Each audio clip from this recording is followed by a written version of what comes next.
Gatvės menininkai Tadas Vincaitis Plūgas ir Karolis Grubis Dėžutė pristato sienos meno darbą Teatro pirmeiviai.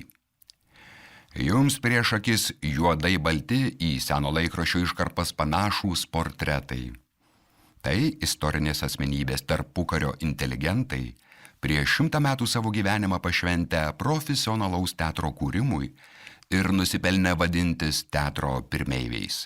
Dramaturgė, literatūros ir meno kritikė, visuomenės veikėja Sofija Kymantaitė Čiurlionienė, viduryje režisierius Juozas Vaičkus ir greta jo trupės aktorius Petras Kubertavičius. Sofijos Kymantaitės Čiurlionienės namuose Žemaičių gatvėje vykdavo garsieji kalbos šeštadieniai, kur susiburdavo poetai, dramaturgai, lituanistai. Jono Vaičkaus bute Kęstučio gatvėje gyveno aktoriai ir repetavo pirmąjį dramos vaidyklos spektaklį Joninės. Jiems visiems būsimo teatro idėja tapo svarbiausių gyvenimo tikslu ir prasme.